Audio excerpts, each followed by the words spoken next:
This is Cerebral Cinema. Movies of the mind. The story you're about to hear is true. The names have been changed to protect the innocent. Fatima Cigarettes, best of all king-size cigarettes, brings you Dragnet.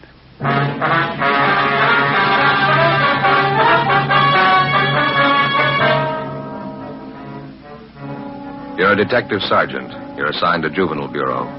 A series of crimes suddenly starts among teenage children in your city. Robberies, burglaries, bodily assault. There doesn't seem to be any reason for it. The crime wave grows. Your job? Stop it. In Fatima, the difference is quality. That's right. Fatimas are different. They're extra mild. Yet king-size Fatima costs no more than the cigarette you're now smoking. And because of its quality, more smokers are now insisting on Fatima than ever before. You see, Fatima contains the finest domestic and Turkish tobaccos, superbly blended. And Fatima is extra mild, with a much different, much better flavor and aroma. So compare Fatima yourself today.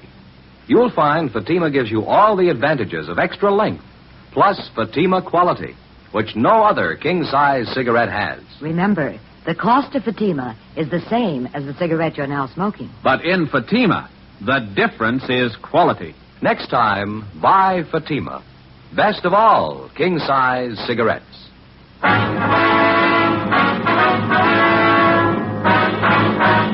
Dragnet, the documented drama of an actual crime. For the next 30 minutes, in cooperation with the Los Angeles Police Department, you will travel step by step on the side of the law through an actual case transcribed from official police files. From beginning to end, from crime to punishment, Dragnet is the story of your police force in action. It was Thursday, April 10th. It was warm in Los Angeles. We were working the night watch out of Juvenile Bureau.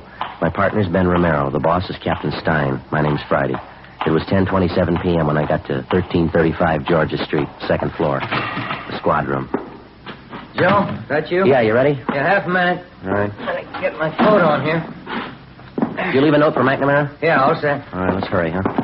Yeah. Same neighborhood we had the trouble Monday night? Sounds like the same gang, too. Those kids are sure moving fast. Go ahead. Yeah. What is it this time? Movie theater on West Fremont, small neighborhood house. Oh, They had a crowd of 15 to 20 kids in there tonight. Mixed group, boys and girls. For no reason at all, they started to tear the place up. They do much damage? Well, I don't know. We can see when we get there. He told me on the phone the theater manager tried to quiet the kids down. Half a dozen boys piled all over him. One of them pulled a knife. They tore up a couple of seats up in the balcony, moved out into the lobby, smashed mirrors and lamps. They beat up one of the ushers. Lousy little punks. Where'd you park the car? Straight back. I'd give a right arm to know how this thing got started. We've never had much trouble from the kids in that neighborhood out there, not till this last month.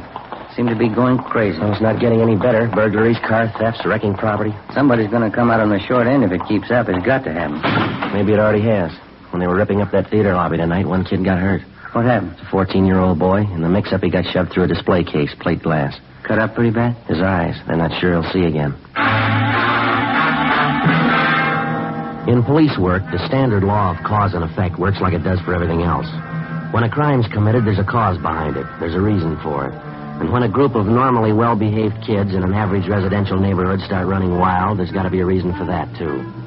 A month before, a rash of auto thefts, petty stealing, and public disturbances had broken out suddenly in the particular neighborhood.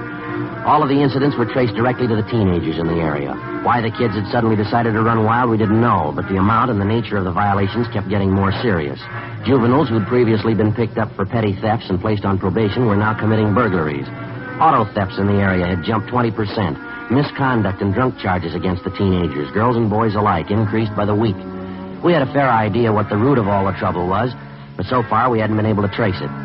10:45 p.m. We got to the neighborhood movie theater on West Fremont and we went inside. The lobby was a shambles. 2 large mirrors had been shattered, lamps and sofas overturned and broken. The lobby candy counter had been wrecked completely. The glass showcases were caved in. The popcorn machine was smashed. The soft drink cooler turned on its side. The last showing of the feature picture was still going on. We interviewed the theater manager in the lobby, a Mr. Clyde Barton. They got real foul-mouthed. 1 or 2 of the girls, too. Some of the language I wouldn't even use at a stag party. I got so mad I grabbed 2 of the noisy ones by the neck and told them to get out. That's when it broke loose. Well, what exactly happened? The whole crowd of them jumped out of their seats and piled on me. I fell back down against the stairs, and I started swinging. I'll tell you the truth, Sergeant, I was scared. I didn't know what to make of them. They seemed like a pack of animals, wild. I happened to hit this one kid, and I saw him pull out a knife and come at me. Didn't take me too long to get out of there. Kids or not, when a bunch of them like that come after you, you run. Yes, sir. You called for the police as soon as all this happened? You bet I did. Just as soon as I could get out into the lobby and into my office. I locked the door. I could hear them tearing the place up outside. Just look at that. Smashed up everything in sight. I have to have something like this happen. Look at this candy stand.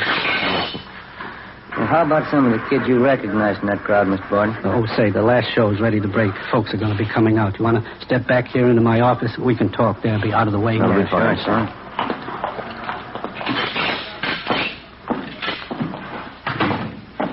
And here we are. Pull up a chair for yourself, officer. Yeah, thank you. I just got the feeling there's something radically wrong going on with those kids. This is the first time you've ever had any trouble of any real size, is that right? Yeah. Well, once in a while the kids fool around in the show talking loud, you know, but nothing like this. Oh, see, Fred, my usher, and the way they messed him up, brutal. And that little 14-year-old they shoved through the glass showcase. Gonna be a real mess if he doesn't pull through. I was going to ask you, sir, about the kids in that crowd you recognized. You happen to know any of their names? Sure thing. I made a list of them while you were on the way over here. We got a half dozen of them or more. That's another thing I can't understand. Yeah, what's that, sir? When these kids start running wild, no matter what they do, they don't seem to care if they're recognized or not. You'd think if they wanted to raise the devil, they'd go over to some other neighborhood, someplace where people didn't know them. They just don't seem to care. Yes, sir. We've had the same report from a couple of other business people in the neighborhood here. Mr. Barton, you probably have a pretty fair opportunity to watch the kids around here from time to time. I mean, running the theater here and everything. I sure do. Most of them are in here once a week anyway.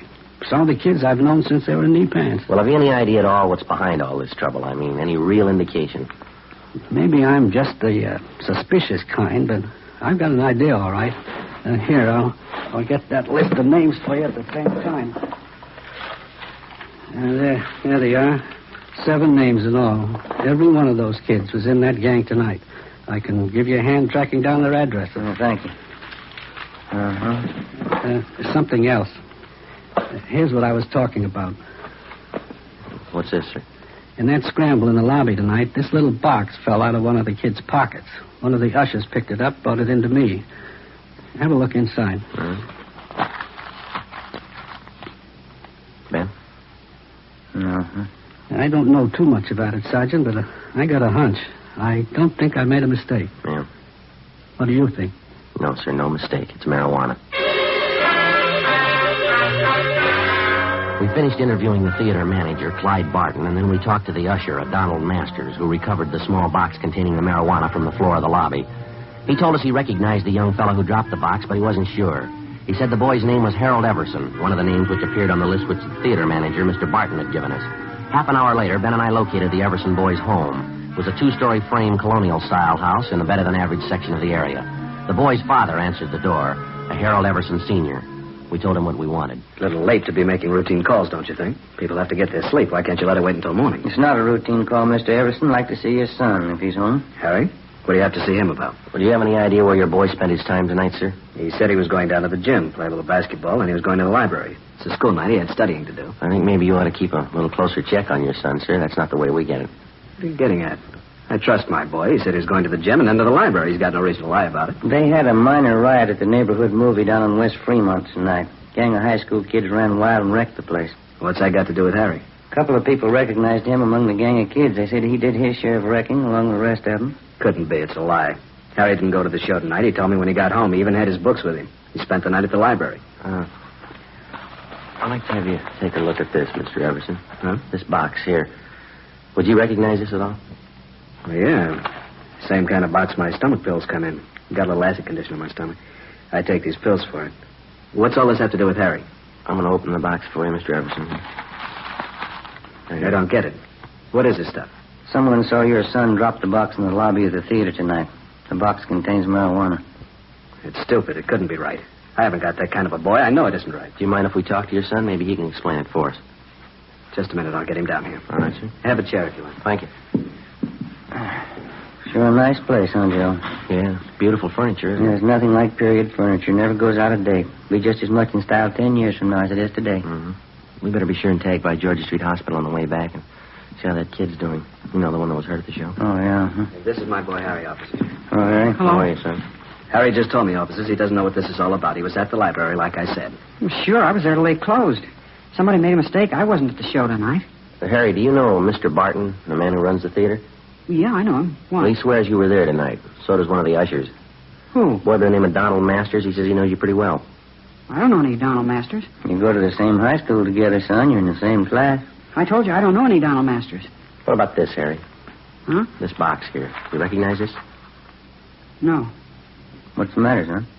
What is it, Harry? What's wrong with you? Nothing. I don't know whose it is. It's not mine. It was lost in the lobby of the theater tonight. Masters says he saw you drop it. He's lying. I hate the kid's guts anyway. He's lying. Thought you said you didn't know him, son. What's wrong with you? What are you shaking for? What kind of a story are you trying to tell? I didn't mean it, Dad. The kid got the stuff for me. I didn't mean to get it. I didn't mean to, Dad. It's beginning to look like I'm the dummy of the family. Take it easy, Mr. Everson. Harry, you're a liar. The kid got the stuff for me. That is the truth. I didn't buy it. You want him downtown, officer? Afraid so, Mr. Everson. I'd like to have you come down with him. Get your clothes on. Go back to your room and get your clothes on. Okay, Dad. Hard to believe. My son using marijuana. I can't tell you how I feel. I'm afraid there's going to be more folks feeling the same way before this is cleaned up. It'd be different if Harry didn't have a chance, but good home, good training. Boys had the best I could give him. Yes, sir. Wife and I, we never thought we had a worry in the world as far as Harry was concerned. Yes, sir. Maybe that's why it happened. Before we left the Everson house, we checked the boy's room and came up with another small box full of marijuana, which he'd hidden back in his closet. Besides Everson and his son, Harry, more than a half a dozen other teenagers who'd had a part in the theater brawl were rounded up and taken downtown along with their fathers for interrogation. By the time we finished our questioning and the teenagers had finished talking, we had most of the story pieced together. A story that had the parents so amazed that half of them thought the youngsters were making it up. The pattern was familiar enough for us to know that they were telling the truth. Almost 2 months before, word had gone around among the teenagers in the neighborhood that marijuana, along with various stimulating drugs, was to be had easily and in quantity for anybody who wanted them. Word was passed around that it was the new thing to do, the smart thing to do if you wanted to keep up with the crowd. In questioning the Everson boy, we found that he seemed to know more about the history and operations of the narcotics campaign in the neighborhood than the other boys did. I know one of the guys who first showed up with the stuff. Name's Johnny Demering. He's about my age, 17. I used to know him pretty well. How do you mean he was the first to show up with his stuff, Harry? What kind of stuff? Marijuana. Some of the other things, you know, yellow jackets, goofballs. More the kids go for them than they do for marijuana. Do the youngsters know what these goofballs are made of, son? Do they know what they are? Well, it's dope, I guess. Narcotics. The kids get a big kick out of them. I guess that's all they care. Mm-hmm. This Johnny Demering, does he sell the stuff around the neighborhood, Harry? Yeah, he was the first one. He's got a couple of other kids selling for him now. A couple of them are girls. They sell a lot for him. Johnny makes pretty good money. Yeah, I guess he does. Where does he get the stuff from, do you know? No, I wouldn't know that. Someplace downtown. Johnny knows a guy. He's never told anybody where he goes to meet the guy. Nobody ever goes with him. Was Johnny at the show with you tonight? No, he doesn't hang around with the kids much anymore. He's getting a little big time, I think. He's got his own car and good-looking girlfriend downtown. Says he's going to quit school next month. Mm-hmm. Where does Johnny live, son? Can you tell us? I don't know the address right off. I can check it in the phone book for you. How about the kids Johnny gets to sell the stuff? Can you give us their names? Yeah, okay. I think I can remember who they are. You going to bring Johnny in and talk to him? That's the idea, yeah. I don't know if you're going to find him right away. He probably heard about the trouble tonight, and Johnny's a pretty smart guy. I don't think you'll find him very easy. I think we'll find him. Nobody knows much about him. He never talks about what he's doing. Never tells anybody anything. Pretty smart guy. He told you. How smart was that? Complete statements were taken from each of the youngsters we brought in for questioning, and then in practically all cases they were released into the custody of their parents pending action by the juvenile court. With the information we had at hand, it took us the better part of 4 days to round up everybody involved in the narcotics distribution system, which had been set up among the teenagers in the neighborhood by 17-year-old Johnny Demering. As for the Demering boy himself, he couldn't be found. We checked with his family, his relatives, his friends, all his known associates. We got out a warrant for him. Then we checked the car that he owned through DMV. We got out a warrant for that. No sign of the boy. Narcotics detail gave us a hand and got their informants busy trying to track down the source of the dope for which the Demering boy had been the only neighborhood distributor. We knew it went far beyond him. It reached to the same vicious men who make their money off the hopeless adult drug addict. The same vicious men who today are trying to build a new market for their wares among the young people of this country. Tuesday, April 29th, 2:30 p.m. Again? Right. Juvenile Bureau, Romero. Oh, yeah, Brady. Yeah, huh? That's right. What's his name? Yeah, okay, right away. Right, bye. It's Brady from Narcotics. They figure they got our man. The Demering boy? No, the guy who pushed the stuff to Demering. Mm-hmm. His name is Jocko Harris. They found him in the county hospital this morning. Yeah. Somebody got a hold of him 2 nights ago and gave him a good working over. If we're lucky, we'll make it. What do you mean? He's not supposed to last out the day. 2:35 p.m. Ben and I left the office and went immediately to the county hospital, where we were allowed to briefly interview the narcotics suspect, Jocko Harris. He was in a critical condition with a fracture of the skull. He gave us a statement in the form of a dying declaration. He admitted being the contact man for 17-year-old Johnny Demering, and he admitted also that he had kept the boy supplied with enough narcotics to keep the neighborhood teenage demand for the stuff fully satisfied. Seemed like a good kid. Never thought he'd turn. What do you mean, Jocko? How'd he turn? Why do you think I'm here? You mean he's the one who worked you over? Yeah. Where is he, Jocko? Do you know? No. Do you know where he's staying? Do you have any idea at all? No. Stole all my stuff. Every ounce. What was it, heroin? Yeah. Listen. Yeah. Get him. Fast. He's got enough junk to start a war.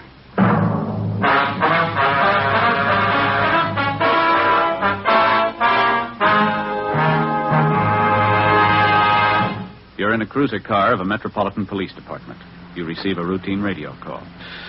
All units, attention all units. Pick up and hold for investigation the following vehicle. 1948 Ford, 2-door sedan, black white sidewall tires. There are many cars that fit this description. You listen for more facts. This car will have extensive damage to right front end. License number 9 Robert 9 707. In the 7 column, 9 Robert 9 707. KMH. Now you can pin it down to one. It's the same with cigarettes. There are many king-size brands to choose from, but when you know all the facts, you'll make your choice Fatima. Here are those facts. Fatimas are the same in length and circumference as any other king-size cigarette. 85 millimeters long, 1 1/64 inches around. And Fatima filters the smoke exactly the same long distance. But in Fatima, the difference is quality. Fatima gives you extra mildness, a much different, much better flavor and aroma. You get all the advantages of extra length, plus Fatima quality, which no other king-size cigarette has. Fatima, best of all king-size cigarettes. Definitely the best quality in its class, but the same price as the cigarette you're now smoking. Next time, buy Fatima.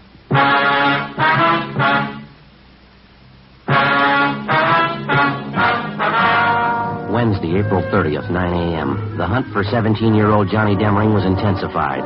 To our knowledge, because of the information we'd gained from narcotics peddler Jocko Harris, the teenage youngster had a large store of high-grade heroin, which we knew, because of his inexperience, he was unaccustomed to dealing with.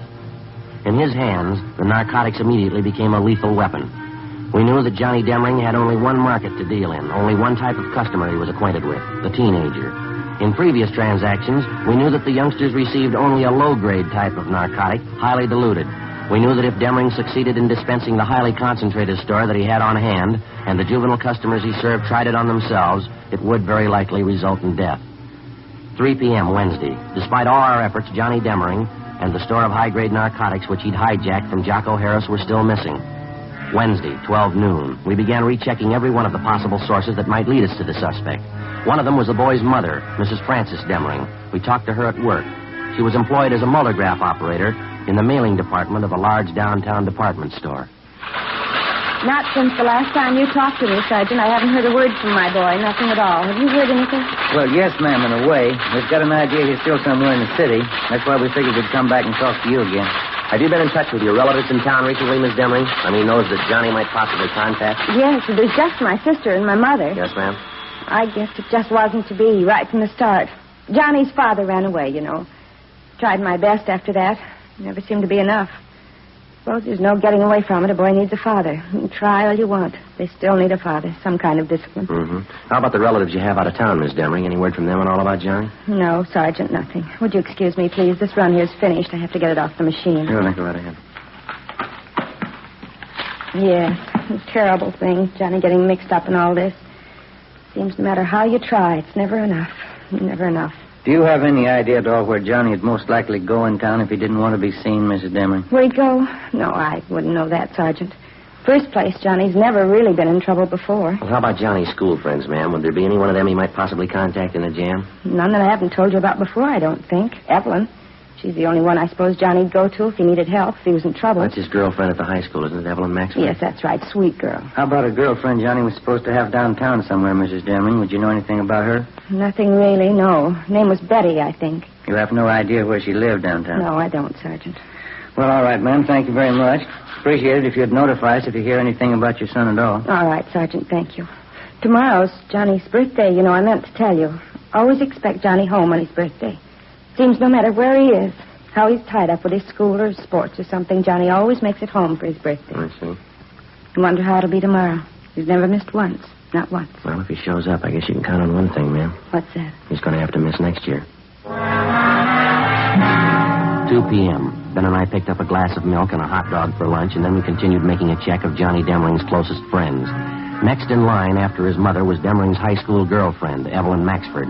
We located her at her home, a tall, attractive brunette, nicely dressed and well-mannered. She seemed unusually nervous as we interviewed her. I haven't heard a word, Sergeant. I know tomorrow's his birthday. His mother's expecting him home. I know he won't come, though. I'm sure of that. How are you sure, miss? Well, I just know that's all. I'd like to ask you again. Yes? Are you sure you haven't heard from Johnny Demering recently in the past 2 days or so? No, that's what I told you. Don't you believe me? Do you know why we're so anxious to locate Johnny, Miss Maxford? Well, I think so. It's about the narcotics business.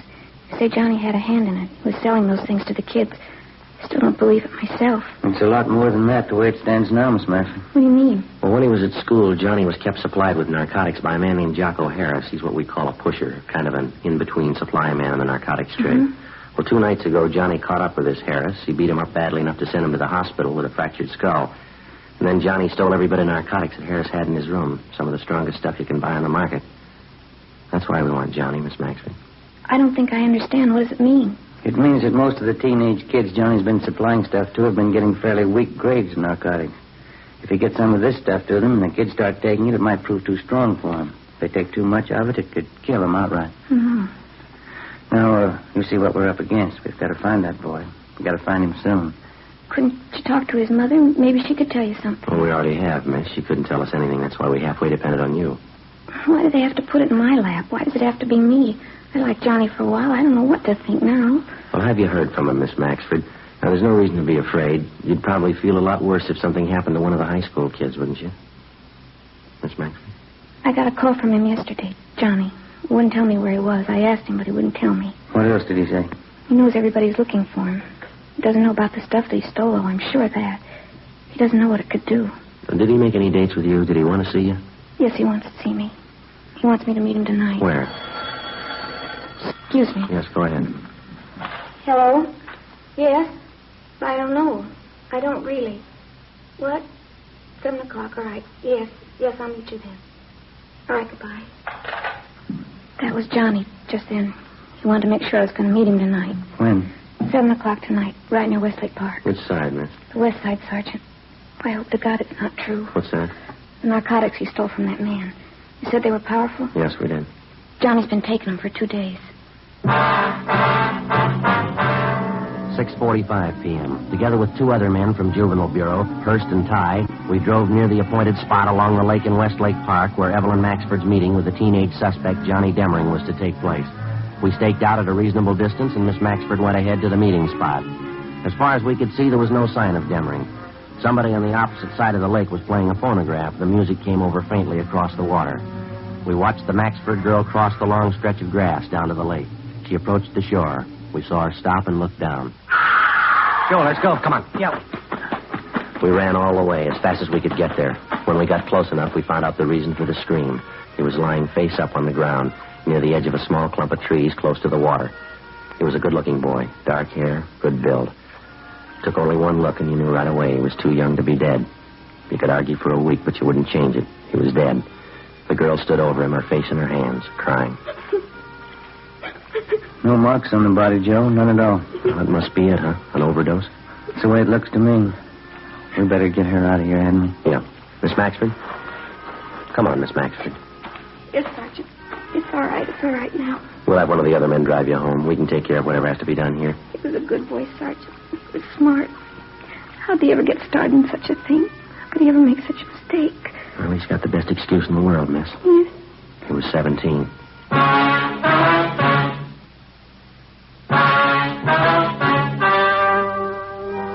The story you have just heard was true.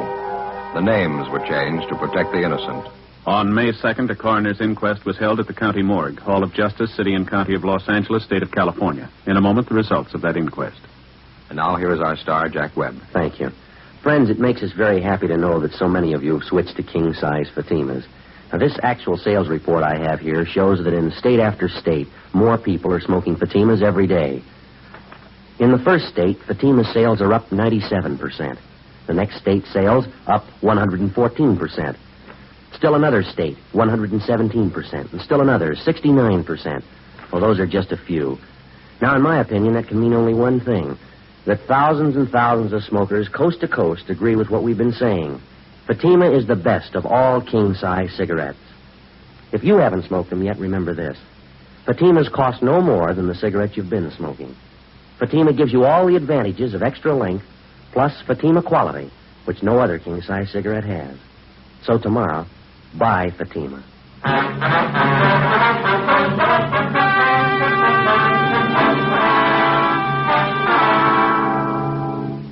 At the inquest, the coroner's jury ruled that 17-year-old John Andrew Demering had administered himself an overdose of narcotics and thus had taken his own life. All others involved in the juvenile narcotics ring, a total of 8 persons, were tried and convicted under the State Narcotics Act. They received sentences as prescribed by law and are now serving their terms in the state penitentiary.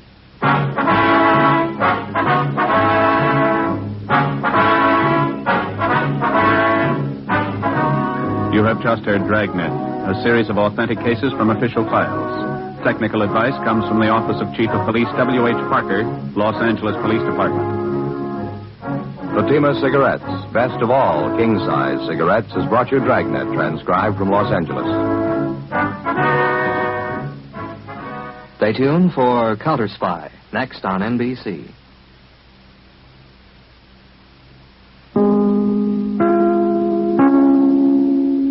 Cerebral Cinema hopes you have enjoyed this movie of the mind.